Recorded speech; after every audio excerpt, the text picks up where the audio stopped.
Looking back, a morning comes to find your face in your grass. Hello and welcome to the Otaku Clubhouse podcast. My name is Akuma Soul, and today I'm joined, of course, by Bancho Gato. Yes, sir. And Hawkeiser, the Final Brave. Greetings and salutations. So we're just going to jump right into this. Let's just send our, I don't know if saying condolences is the right thing, but let's say rest in peace to Kentaro Miura, the creator of Berserk, and a bunch of other one-shots and mangas that probably many people aren't as familiar with, but I can say from reading them that they're all pretty good. Let's just talk about that real quick, because on, I believe it was May, what day was it, Gato? When they announced he passed away? Or when he passed away? When they announced his actual death. I believe his death was announced, but his days later, but his actual death was May 6th. Yeah. And, obviously a very tragic thing. Now Berserk is going to go unfinished. Truly one of, would you guys agree to say probably one of the best mangas to ever be written? Yes, deeply. It's up there, definitely. Highly influential as well. I'd like to say, just like, for me at least, it's probably what I would consider to be arguably in like the top 5 mangas I think I've ever read. Maybe even like top 3. It's great, and it's sad to see Miura go, especially when, according to a lot of the reports, it was the fact that he just had sudden heart problems that just came on out of nowhere, and he just died. I assume that it could have come from possibly doing things like working himself like he did, but there's no exact correlation between that, at least explained by many of those who knew Miura. But ultimately, yeah, it's just fucking tragic. Truly, Berserk will go down as one of the best unfinished manga of all time.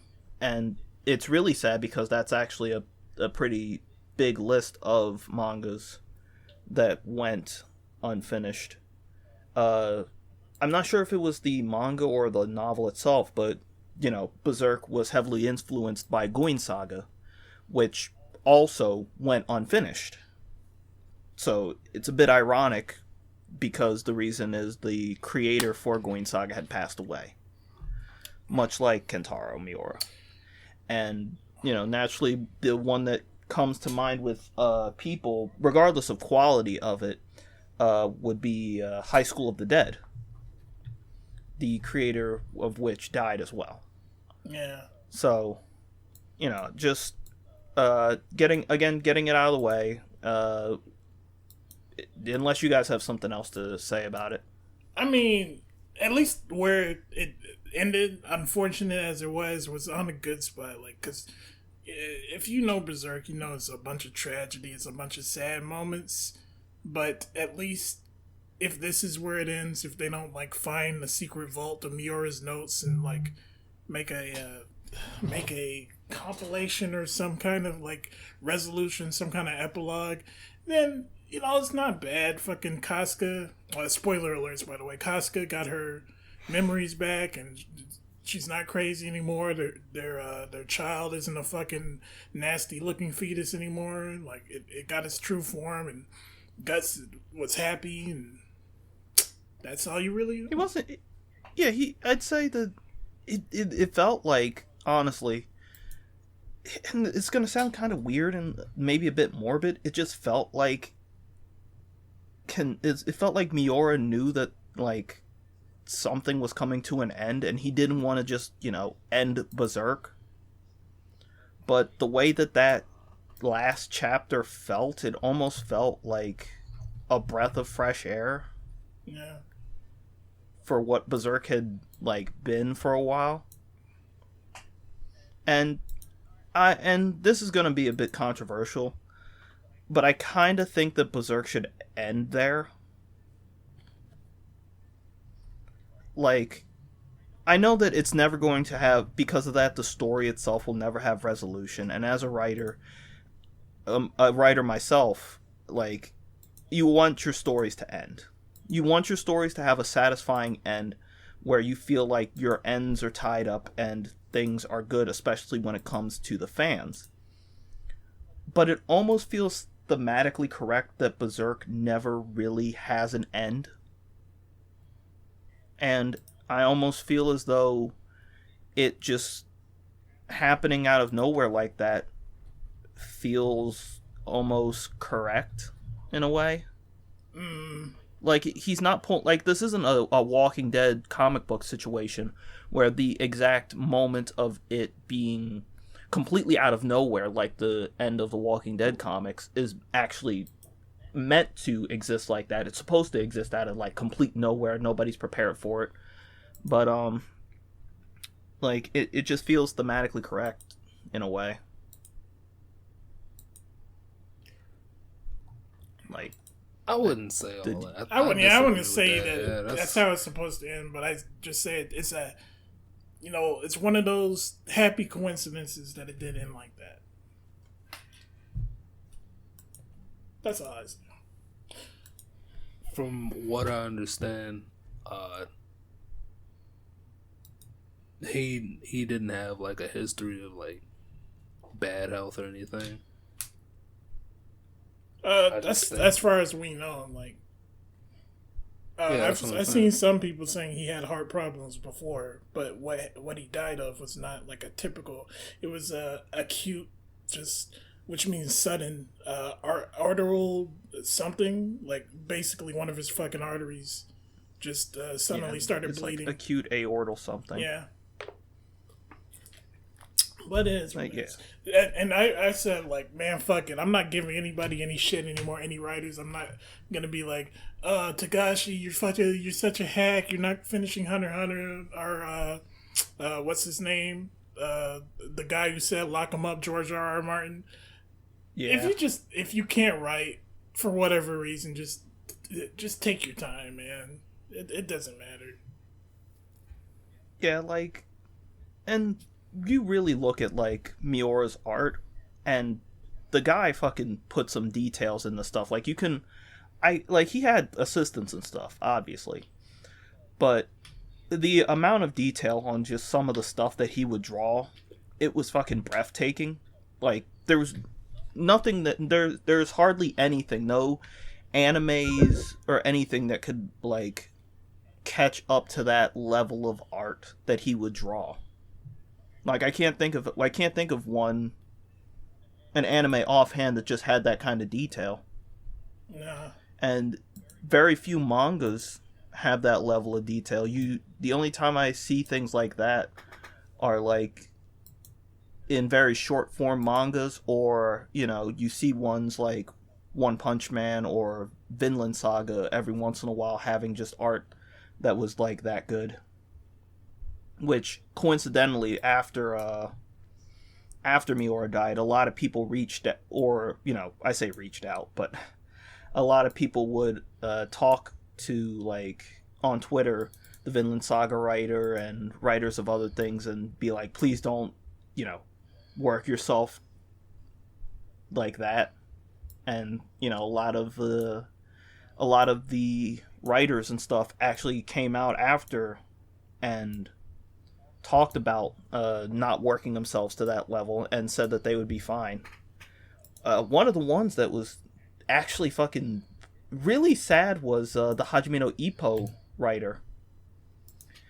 Because he had worked personally with Miura ever since they were, like, younger, and he just told this long story of how Miura was able to not just emulate the Ippo writer's art style, but, like, surpassed his stuff in, like, short form, and it was breathtaking how, like, incredible all of his artwork was, which it is.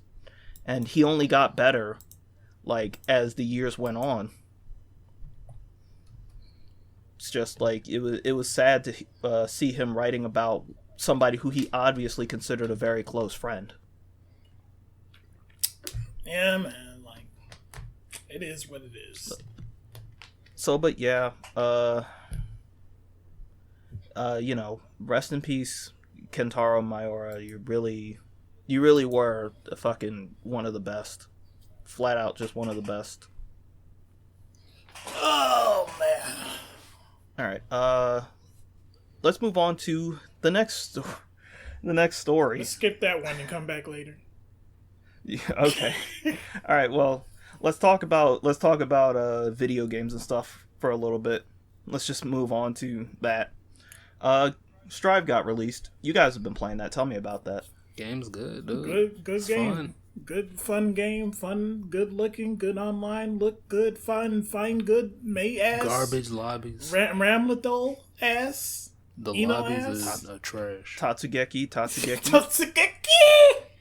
Tatsugeki and Soul's big ass hand. People are losing their minds because the best characters, and we might be doing we are trying to do scrub tiers on Strive, and the best characters in this game are just making everybody lose their minds. So you got Soul Chad Guy, the main character, the protagonist. He gets protagonist privilege. He has a punch that fucking does the Dragon Ball Z, your back shoves through your stomach, bro. Like, you got May the loli, who Hawk swears is not a loli. She has the dolphins that just shut down every approach. The fucking Totsukeki, and she got the worst theme in the game, so when it plays, it's a debuff. And then you got Ramlethal, got gigantic fucking katanas that just hit you from half screen, and just she blows you up and breaks the wall, bro. But other than that, I would say the game is very well balanced. Like, even the quote unquote worst character in the game, Potemkin, he's still a grappler at the end of the day. So, yeah, Low brow ape character. Nigga, all these characters are apes. What you mean? All these characters are fucking low IQ. I play high risk, high reward, smart person character. You play Soul. Yeah, but I also play Nago Ryuki. Right. Yeah, but you were gonna quit him the other day. I remember you coming in here. I was, but like, I gave it another day. I started figuring stuff out, bro. I started figuring out how to move, bro. That nigga's so fun. Did you watch the story mode? I haven't finished it yet. I've gotten to like the part where Soul and Kai are doing the good cop bad cop on Eno. Okay. We'll talk about that whenever you finish it. There's a lot of people who want to be doing something on Eno, and I'm pretty sure it's not good cop. Anyway, I have not yet played that at all, but it's just like the internet seems to have fallen in love with Guilty Gear again, or at least until people start getting too good at the game and like everyone starts getting fucking bopped online, which I can see happening within like the next couple of months. That's the thing, right? The lobby, as Hawk said, is garbage, right? But it does a really, really good job of separating players by skill level. Because like really good people, you just you advanced up the floors of the Habbo Hotel, right? And you can't go down, you can only go up, right? Because let's say you go online and you're ranked like on the 5th floor, you can go up to the 10th floor and you can fight people way better than you, but they can't come down to you, right? So it does a good job, and more fighting games should learn from this, of matching you with players of your skill level. And that's the number one thing that gets people to play fighting games, really, is that they never feel like they're being overwhelmed just for jumping in and playing. So, we'll see. This is supposed to be like the more, I hate to say it like this, but casual friendly Guilty Gear. It's the word that everybody hates. It's accessible. It's easy to learn, right? It's got a low skill floor. And a lot of people have been losing their minds about that for 2 damn years, bro. It's like, oh, no, why can't I use my legacy skill of 13 years to crush everybody? It's just like, but at the end of the day, when you get in and you play it, it's like, yeah, you can't go PK SHD and do like a easy 1-2-3 Magic Series combo or whatever, but you still, if you got the fundamental skills, you can still do crazy shit. And that's all I've been seeing on Twitter is people doing crazy shit. So I feel like, maybe I'm crazy. Go ahead. I was just saying, like, right now, like, from like the skill level that I'm at, it seems like it's like I'll be fighting people who, like, when they get a hit on me, like, they'll do some crazy ass fucking wild combo. I'm like, oh damn, this nigga probably practiced that for a long time, right? But I'll still be whooping their ass in neutral. Yeah. And I'll be winning these matches like niggas who just sit in training mode doing fucking YouTube combos all day don't really seem to be. Yeah, these niggas don't block. They don't use the system mechanics. They don't use like yellow roaming cancel or nothing. Yeah. I feel like it's a game that, yeah, you still want to, you know, practice execution and shit, but I think that people who focus more on like neutral and you know, opening people up are gonna have more success than like training mode monsters. Motherfuckers who hit you with that fucking 16 hit combo. That's nice. Let me just hit you with this Potemkin grab. At the end of the day, you still gotta play against crackheads like Chip and Milia, so well, at the end of the day, you can always get grabbed for half health. That's true. That's my combo.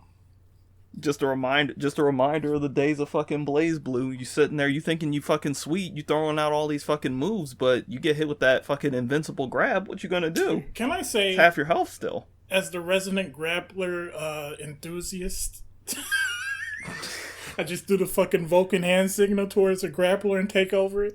As a grappler enthusiast, I really don't like the balancing the grappler around how strong his grab is. Like, I would rather have a weaker grab and not have a shitty character. Like, Tager is a shitty character unless he grabs you. Yeah. I mean, well, you know, he's got a decent projectile, but aside from that, yeah. You gotta fucking wait for your projectile to get off work and then fucking drive down to the spot. I don't know. I feel like Tagers were free in, like, CF, dude. Like, them niggas don't know how to play the game. And like once you like aren't afraid of Tager, like it becomes a non-issue. But like Potemkin is a ape character that only apes and degenerates and like 3-year-olds play. You win the whole match. This nigga, he makes one good read, 75% of your life gone. Don't get hit. It's disgusting. It's disgusting. It's a ripoff. I want my money back when I'm playing against that character, especially when I'm using Nagoriyuki, who's, you know, he's a little mobility limited. He has a command dash, but like you can throw the match with full health. If it wasn't obvious, Nagoriyuki is based on Bleach characters. What? He has a flash step, he has a giant sword, he has a fucking hollow mode. He's a Bleach character. I mean, in my head, it's just immediately, like, I just think of him as Black Hakumen. Nah. There's no real similarity aside from, like, the length of their swords. But Nagos is bigger because he's black. Also slightly visual. I guess. Like, fucking big white samurai. Yeah, mask with no eyes. Yeah, actually, like visually. Go ahead. No, I was just gonna say visually, like, I mean, obviously they're not the fucking, like, you're never gonna look at their fucking silhouettes and be like, oh, that's the same character, but it's like visually, they have like similarities. I actually looked closer at Nagoriyuki's design the other day, and I'm like, damn, that's smart, because he's a samurai, but the clothes he wears on the inside are like African tribal clothing, and I'm like, damn, that's smart. That's what Yasuke should have worn. Can we talk about that? Yasuke sucked, bro. That anime fucking sucks, bro. We did a whatchamacallit? A sink or swim. A sink or swim. I revoke that fucking. I give it a 0. I give it a fucking. I give that Push shit the an man anchor, off the boat bro. after saving him. That shit was garbage, bro. I'm sorry I even had hope for that show. It was definitely not great. The pacing, the fucking characters, the abilities of the main characters would just fluctuate Confusing, with no explanation. bro. The little girl is like the most powerful character in the fucking show. So, I actually am probably the most positive on it, and even I'll still say it's bad. Like I'm not like it was a bad show. I'm sick of, like, you said it yourself. You said you're sick of LaShawn Toms always fucking taking everybody's goodwill and immediately seeing these properties that he comes up with and like just fucking it just goes off the deep end every single time. Yeah, man. Like, God, he just shows You know some what he is? restraint. You know what he is? He's an ideas guy. You know what he is? He's Black David Cage for anime. Jeez. Tell us how you really feel. No. I wouldn't drop. I would not. That's a fucking insult to him. That's an insult to Sean Toms, because David Cage. Somebody pointed out something to me the other day, and I can't ever look at any of the shit that comes out of that man's fucking mouth the same again. The fucking number one. This isn't even talking about the controversies. We'll get to that in a minute. Yeah. But like, fucking think about Detroit, right? I don't want to. The but way I David will. Cage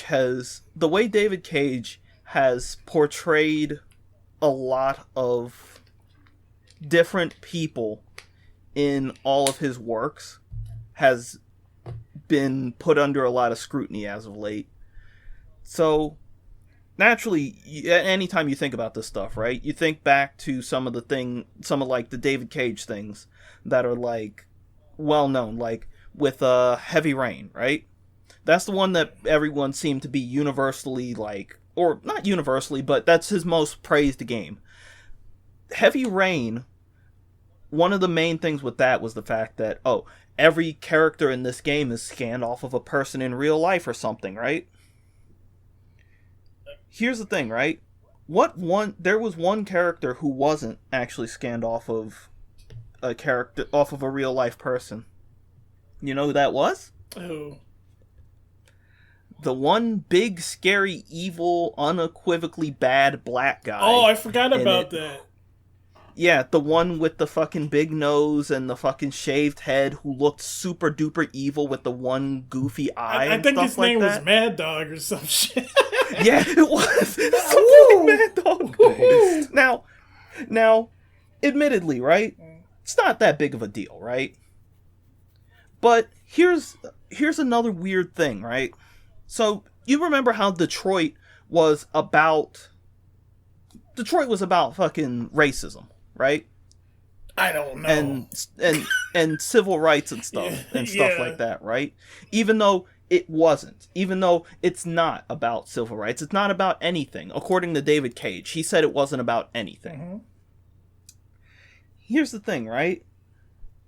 There were very many instances in Detroit of the black android doing things like writing like, "We have a dream," and the Black Fist fucking rising up and stuff like that, but it has nothing to do with that, right? Mm-hmm.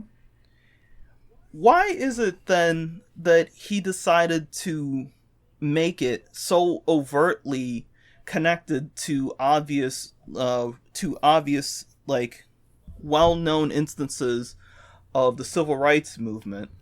Because he's a hack. Because he's a hack. Hang on. And yet, he also was like, it doesn't mean anything. And in fact, seemed to want to push these androids into this. And also seemed to spend more time putting all of this focus on Connor as well. Connor, keep in mind, was the white android who was with Clancy Brown in this huge, sprawling story, as well as Kara, who was the white nanny android, who don't even get into our story. It's fucking stupid. Shut up. It's just a point that somebody made to me. It's almost like he wanted to do a story about racism, but didn't want the story to center around black people, despite the fact that there is a black android in it doing things that very much evoke the feeling of civil rights. It's almost like he didn't want to do a story about black people. I don't know. Or about any minority. I don't know if you can read that far into it, but you can read it. So that's on him.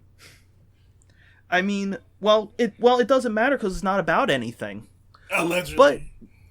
But Felix, have you gotten a chance to read some of those court documents? Yeah. About David Cage. So Quantic Dream, and by extension David Cage, was in like a triple threat legal battle between being sued for sexual harassment, and also they're trying to sue their parent company for toxic working conditions. So a lot of stuff is coming out about what David Cage allegedly said in the workplace, such as hold on.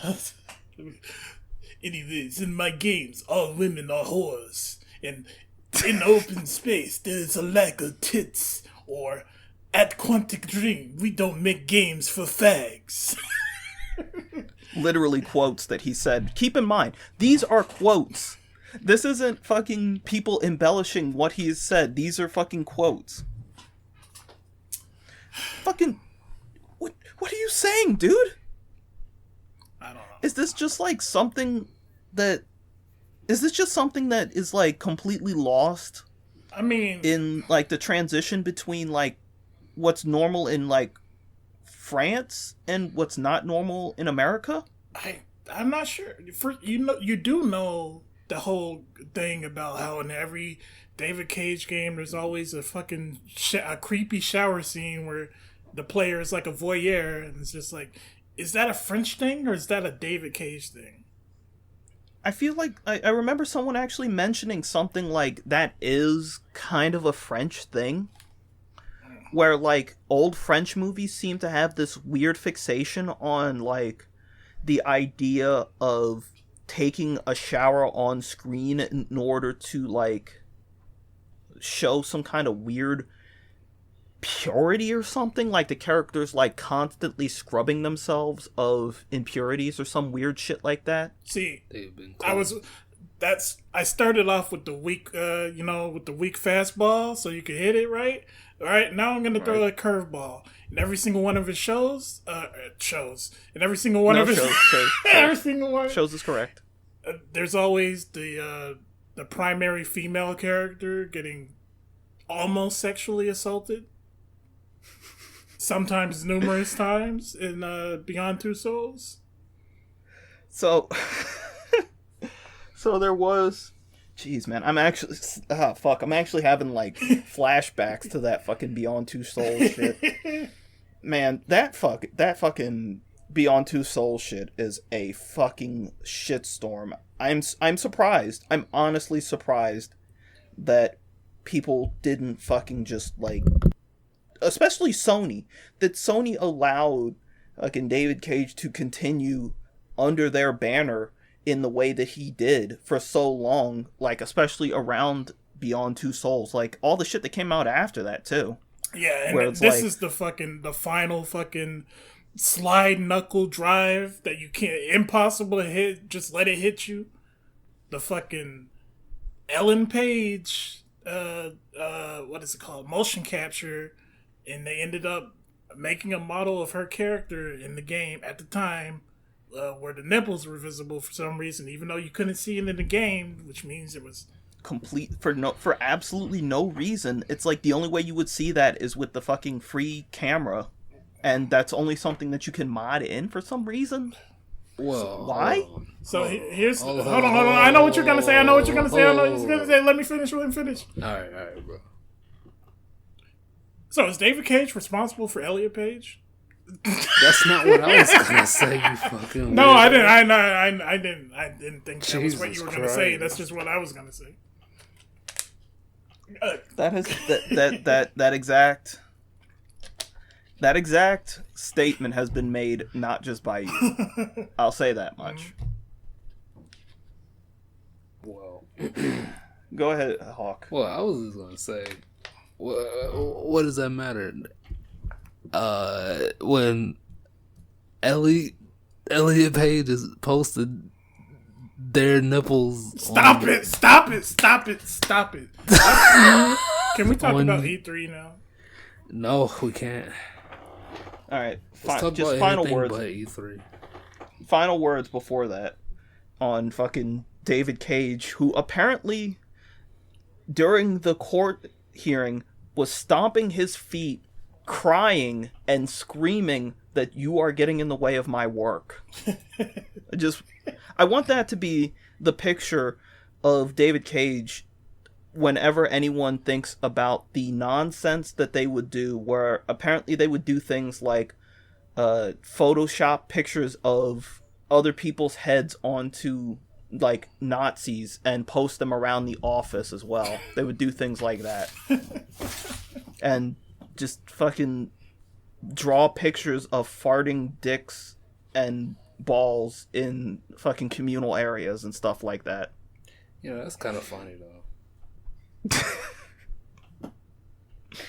All right. Let's talk about E3 since we all went through. If you didn't watch all of our fucking E3 coverage, you could very much enjoy watching like the light of hope drain from Hawkeyser's eyes, or like me and Gato enjoying it to some degree. I enjoyed E3 a pretty good amount. Yeah, I'd say. yeah, it's the same. If you want the more in-depth coverage and reactions, just check them out on the channel. But just to go over it a little bit, we're here to kill chaos. Fucking kill chaos. Another day, another dead chaos. Chaos has 2 baby mamas, but only 1 baby. What? Don't worry about it. That reference went far over my head. Yeah, fucking I don't know how the biggest thing coming out of this are like 3 things. People talking about the fucking the new 2D Metroid. Let's kill fucking chaos. And fucking Namco Bandai completely shitting the bed. Nah, Namco Bandai, man, when them niggas was out there and it was like, it just actually was cool, wasn't it? Yeah, man. That conference blew me away. There was no way you could predict everything that was in it. And when they showed the game, the new title known as, They actually man, did show I was so someone excited, bro. House of Darkness, 9 Days in Fallujah or something. I don't know what the fuck. No, it wasn't 9 days. That's actually happening. Everything. Fucking. What a fuck. You don't have to go to E3 if you don't want to, if you don't have anything to show. Yeah. I mean, yeah. Is Elden Ring a Namco Bandai? Yes, they're publishing all this shit. They're publishing Elden Ring, Tales, what else? A bunch of shit they allowed to be shown in other conferences. But when you get to their conference, it's like literally a fucking interview for some game most people aren't gonna play. It's just like, what? Why? Why did you even reserve space? What the fuck? What's going on? Like, after the fucking Capcom event, which everyone says, oh, well, you know, they told you what it was going to be beforehand. Why were you disappointed? Because it was bad. Yeah. All right? It was bad. That doesn't, just because someone says, I'm going to punch you in the face, and then they punch you in the face, that doesn't immediately mean you shouldn't be upset. It just means that you just, fuck. Mm-hmm. So. Anyway, I thought that the Capcom one was going to be, like, the end of shit, and, like, it was going to be the worst thing. But no, it just fucking, somehow why? Why did Namco Bandai show up and have an event? They could have shown things that were coming out. They could have shown, like, they had 10 minutes of Tales of Arise for a bunch of different press places, maybe like a couple of days ago as of recording, and they showed gameplay, and it was like, all right, cool. Why didn't you have this at E3? Fucking shrug. I guess we're going from worst to best since we went Namco, Bandai, then Capcom. So I guess next would be Square Enix, and that was it was more like Marvel conference than anything, but it was okay. I feel like everyone was giving Square like more shit than really was deserved, to be honest. Yeah, I agree. Like yeah, admittedly they didn't fucking burn the house down. They didn't fucking announce Kingdom Hearts copy of fucking Ecstasy or whatever the fuck people wanted. But they showed a new game. They showed gameplay for a new game. They put out a demo, which admittedly, from what I hear, there's a lot of weird problems with that demo. Yeah. So, I don't know. And they showed some of fucking Final Fantasy Intergrade, which I think was already out at the time, right? Yes. But, they at least showed a completely new game.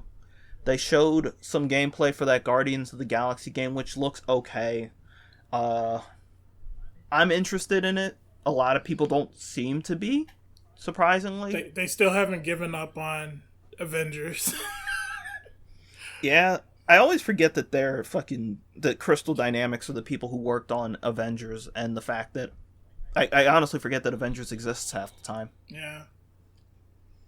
We have to, like, when that game reaches like $10, we have to get it, No way, bro. Like $10?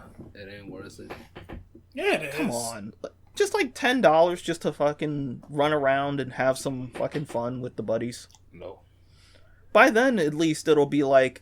Because a lot of people who've played that game said that, like, when you progress into it, it actually gets pretty fun. It's just grindy as fuck. That's the problem. Yeah. And, somehow they made it more grindy, which is fucking stupid. Mm. Just the dumbest thing that they could have possibly done.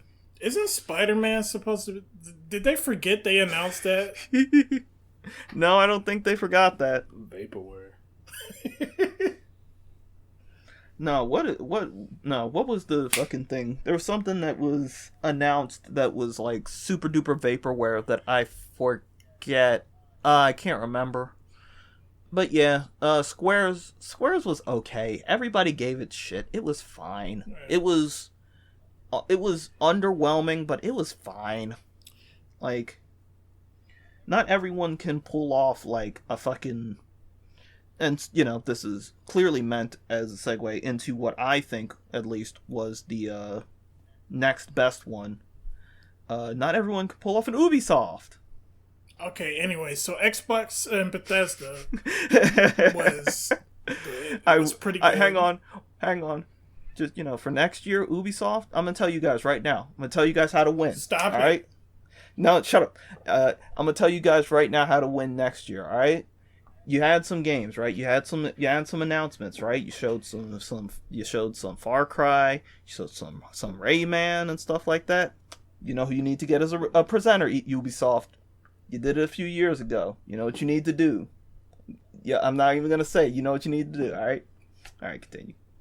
So Xbox Bethesda, it was like good. It's like not by my standards, but just by like objective standards. I would even say it was a great conference if you're an Xbox fan. Like, they showed Halo Infinite and it doesn't look like Dookie anymore. They didn't show the Brute Man. They didn't show Hawk Kaiser's favorite character. Come on, I only had him in like 2 of the thumbnails. But they showed the goofy fucking Cortana replacement. And Jesus Christ, Uncanny Valley, bro. Somebody said that it's just fucking Zoomer Cortana, and I feel like it is. Yo, she starts flossing.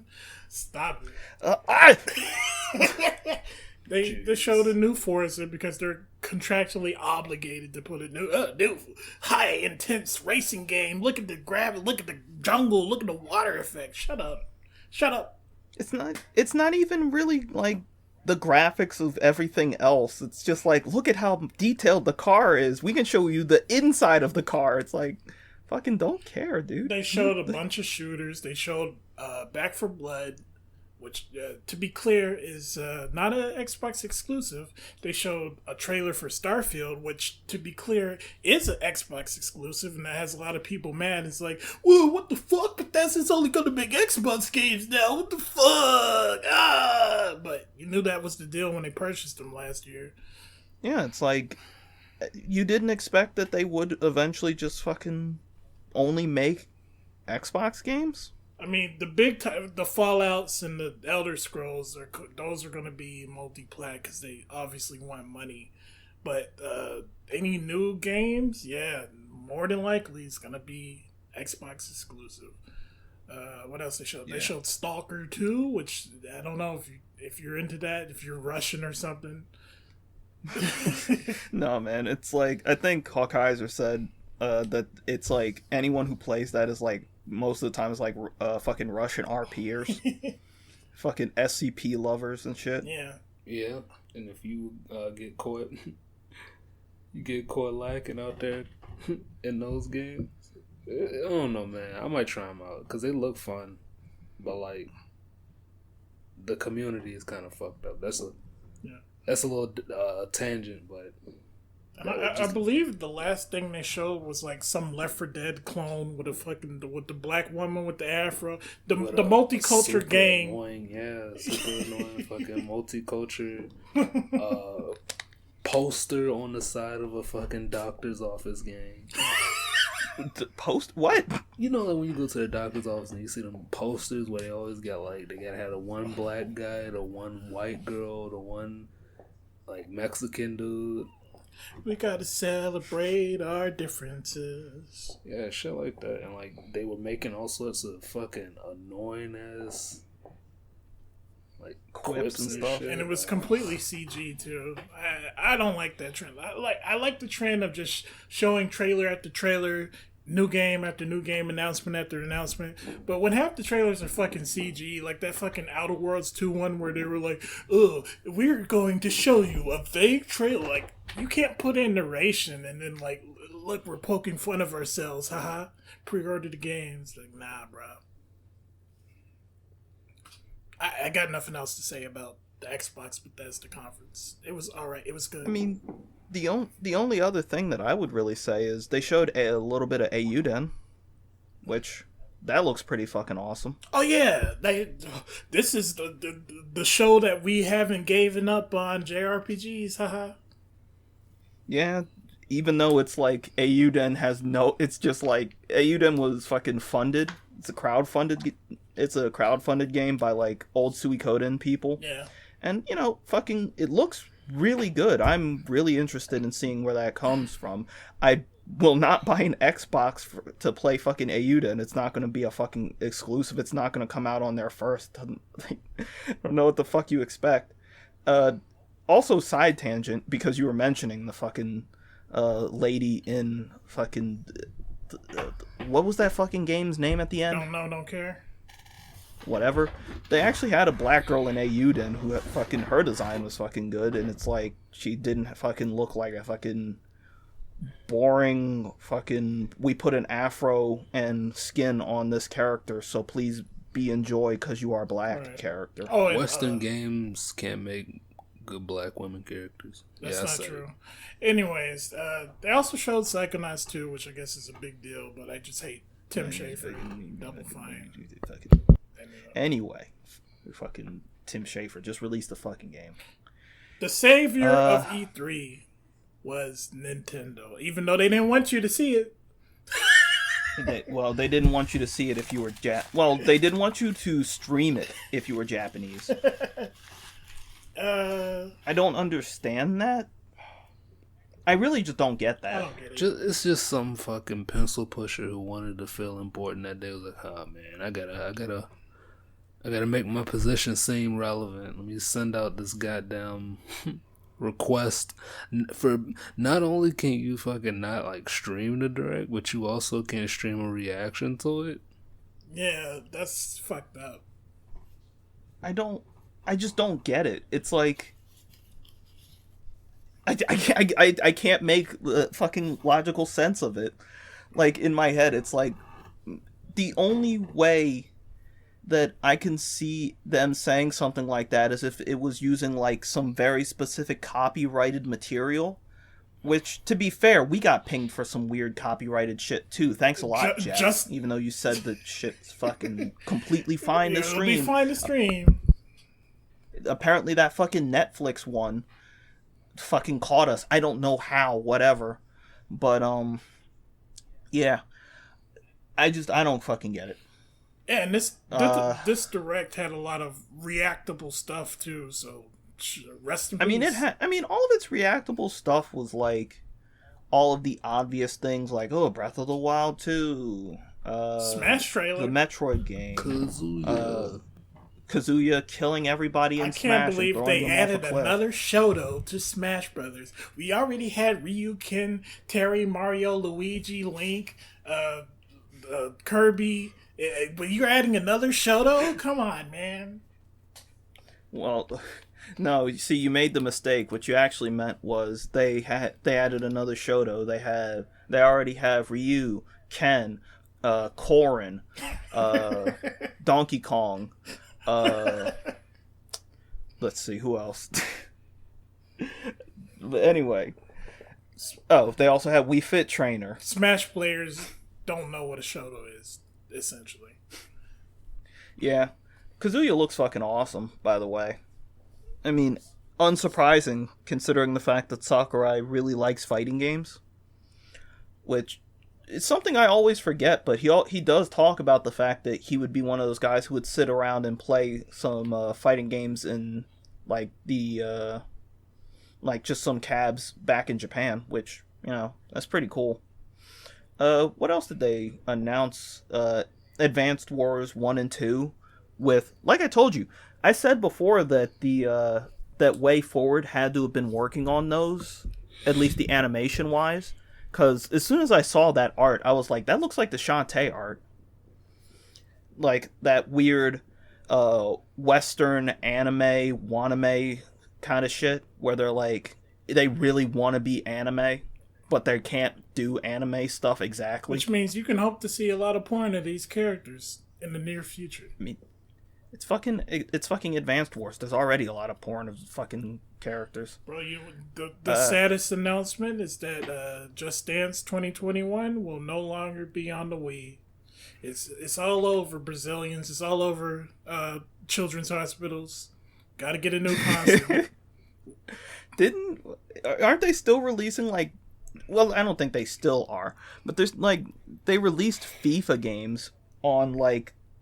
I think, like, the PlayStation 3 until just recently. They released FIFA games on the PS2 exclusively for the Brazilian market up until, like, 2012, dude.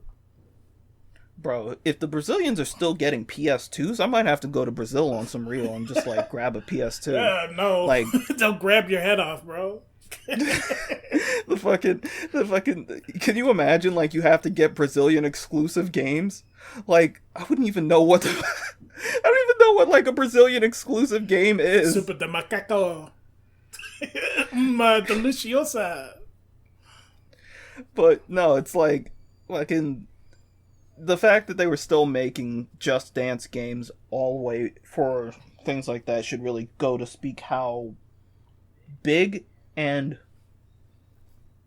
kind of unnecessary the franchise is. Yeah. I think that those are crap.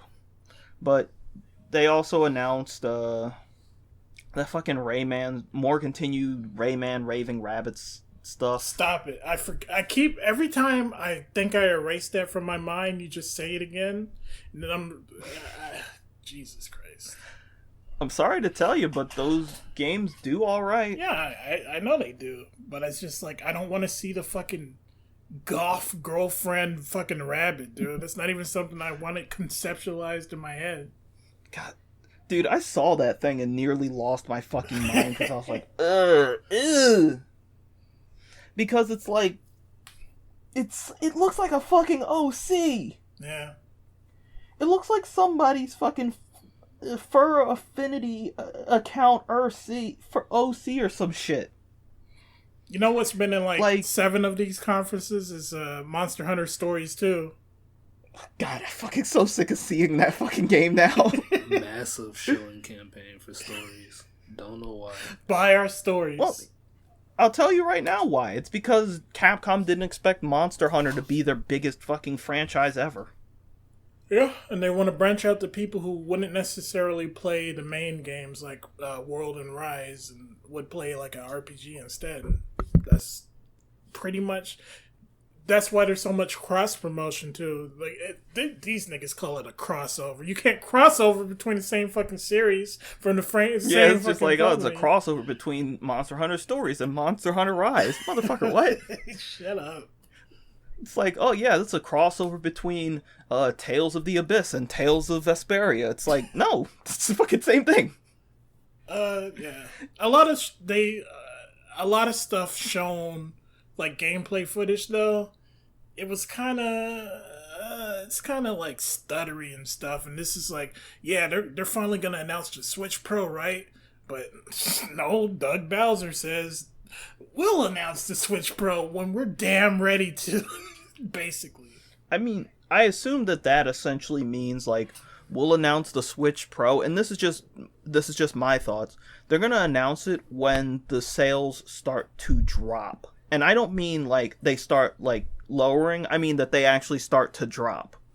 Like, people stop, like, it ends up being like, oh, there's only, like, 10,000 Switches sold this week in Japan or some shit. Because apparently, in Japan, like, the Switch has completely dominated the market for obvious reasons. Because the Japanese really love the idea of handhelds.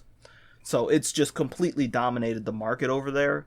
And in general, like... the Switch is going to continue to outsell the PS5 right now, solely for the fact that it's hard to fucking get a hand on one, number one. Like, I unironically, little side tangent, I saw a PlayStation 5 at, what was it? Not Target. Walmart, and I posted it. Yeah. I posted it to the little Discord channel that me, Hawkeizer, and Gato use, and the fucking thing was being sold at Walmart for $1,000. It's over. The retailers have become the scalpers. Y'all motherfuckers are insane. How would you even allow that to be sold on your fucking thing? That's completely unacceptable. Let me just say, if we go a whole year, if we get to the holiday season, so around the end of October, right, and there's still a shortage of PlayStation 5s, bro, like, I've never seen anything like this. Not even the original Wii was like this. And that was pretty bad for a while. Yeah. But they also showed Shimigami Tensei 5, and that finally has a release date, which is good. It's in November, right? That was when the release date was. And they also showed Fatal Frame. They showed Fatal Frame, which to me is like, cool. Another fucking game to take off the fucking Wii U's grave. And that means I literally have one game now that's going to keep me from just tossing that thing out the window. Sorry, you're not gonna get Xenoblade Chronicles X remastered. The fucking creators of that has said that he wants to put it on to the Switch, but right now they're working on something else, and the fact that would probably end up taking a lot of time. So I expect that if it does happen, it won't happen until maybe like near the end of the Switch's lifespan, which also according to Doug Bowser, that's possibly going to be extended, which I think is like every single one of these companies, these game companies, want to recreate the PS2 lasting for a decade, but realistically that was an outlier. Consoles usually don't go that long. Yeah, consoles usually just don't last that long. Maybe like 7 years I feel like is pushing the max for a console now, to be honest. Yeah, I mean that's basically the PS4 and Xbox One's lifespan. Seven, maybe 8 years before they stop doing cross-platform. I feel like the only reason why they keep doing it for the PlayStation 4 is because you can't get any PS5s. So I think that extended its life for another year and a half. Yeah. But I don't know, man. I completely agree. They just realized like there's no way that they can move over onto all these new consoles when I think 30% of all PS5s in the wild are fucking owned by scalpers. Yeah. That's... I mean, I don't know if they should have had the foresight, like the retailers should have had the foresight to make it so that you can't just buy one, walk out the store, walk back in, buy another. Just they're like, okay, you can only buy one PS5. Guy walks up, buys it, walks out, walks back in with a mustache on, buys another one, walks out, walks back in with another different colored mustache on, changes the shirt inside out. Puts his pants on backwards, buys another one. And if it's at a GameStop, it's like, oh yeah, and give me all your Yu-Gi-Oh cards. Excuse me? All your Yu-Gi-Oh cards? No! Oh, Jesus. And it's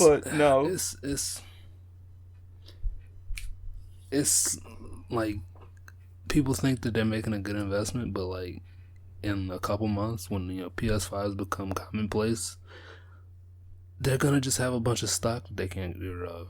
Like I remember somebody posted it earlier where like, what was it? Somebody was listed PS5 on eBay for $1,000. Like, come on, dog. Why does it? What is this weird thing where people think it's gonna fucking double profit? This isn't fucking crypto. Like, Elon Musk isn't gonna fucking post about fucking PS5s and it's just gonna shoot up the price. Bro, I hope he does. I hope Elon Musk posts about PS5s and the price shoots down, bro. Motherfucker. I say this knowing good and well that there's a possibility that he very much could. PS5 coin. Ooh, maybe no, not even gonna joke about PS5 that. PS5 is an NFT. No, that PS5 listing, I'm gonna put that as an NFT and make $1,000 off of the price. Ooh, just off of the fucking the fucking listing. Yeah, so somebody out there can say, yeah, I own this piece of digital media. Me. Hey, what are you doing? Don't copy it. No. You guys ready? And this is gonna be like probably the last thing I talk about today, just so you guys can understand how fucking idiotic humanity is. So recently there was a piece of art that was sold. The piece of art was sold for I think around it was either 1,800 or 18,000. Big difference, I know, but I think it was $1,800, and it was an invisible piece of art. That's money laundering. That's fake. And you know what it was? An NFT. Jesus Christ. So there's been this screenshot going around where it's like the description of Rick Astley's Never Gonna Give You Up is like, this video will soon be taken down because it's been auctioned off as an NFT for $1.2 million. What? Yeah. So what would happen is you would be like, what the fuck? So you would go to Rick Astley's Never Gonna Give You Up video, and then you would go down to the description, and it wouldn't be there, and you just rickrolled yourself. That's pretty good. I'm glad that I wasn't the one who fell for it. That's a good one. But yeah, I think the Zoomers aren't gonna get it. The Zoomers don't get it. No, they're fucking I don't get it. It's just some guy singing. But yeah, back like just to follow up on what I said. Yeah, $18,000. That's 3 zeros. $18,000 for a non-fungible token of an invisible statue. Somebody explained an NFT to me in a way, like in an even simpler way than the way I explained in the last podcast. It's just like, all right, imagine you have a car, right? And you just leave the engine on in the garage all day, and some dude on the other side of the world says, "Yeah, that's worth a lot of money." Based? So I think we should end it there. So if you liked our podcast, Make sure to hit the make sure to like the video, share it with your friends, hit us up on Twitter. All of our information is down in the bottom. You can also purchase this podcast as an NFT if you really want to. Make sure that you send the money over to Bancho Gatto at felixmail.com. And we'll catch you in the next one. I don't have enough fossil fuels to burn. $20. All right.